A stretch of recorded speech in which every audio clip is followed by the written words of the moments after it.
ఒకసారి చల్లని ప్రదేశమైన యాంటార్క్టికాలో ఒక చిన్న ఎంపరర్ పెంగ్విన్ జంట జీవించేది.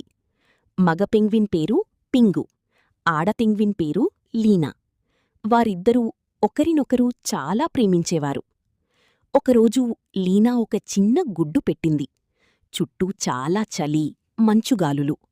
ఆ గుడ్డును కాపాడటం చాలా కష్టం. లీనా జాగ్రత్తగా ఆ గుడ్డును పింగు కాళ్లమీద ఉంచింది.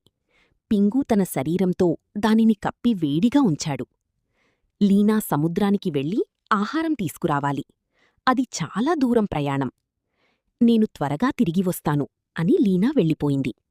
పింగు మాత్రం అక్కడే నిలబడి గుడ్డును కాపాడుతూ ఉండిపోయాడు. రోజులు గడిచాయి. మంచుగాలులు బలంగా వీచాయి. కాని పింగు కదలలేదు. అతను 2 నెలలపాటు తినకుండా గుడ్డును కాపాడాడు. చివరకు గుడ్డు పగిలి ఒక చిన్న పెంగ్విన్ పిల్ల బయటికి వచ్చింది. అప్పుడే లీనా కూడా సముద్రం నుంచి తిరిగి వచ్చింది. వేలాది పెంగ్విన్ల మధ్యలో కూడా ఆమె తన కుటుంబాన్ని వారి శబ్దం ద్వారా గుర్తించింది. ఆమె తీసుకొచ్చిన ఆహారాన్ని చిన్న పిల్లకు పెట్టింది. ఇద్దరూ కలిసి తమ పిల్లను ప్రేమగా పెంచారు. చలి, కష్టమున్నా కూడా వారు ఒకరినొకరు వదిలిపెట్టలేదు. కొన్ని నెలల తర్వాత ఆ చిన్న పెంగ్విన్ కూడా బలంగా పెరిగి సముద్రంలో ఈత కొట్టడం నేర్చుకుంది.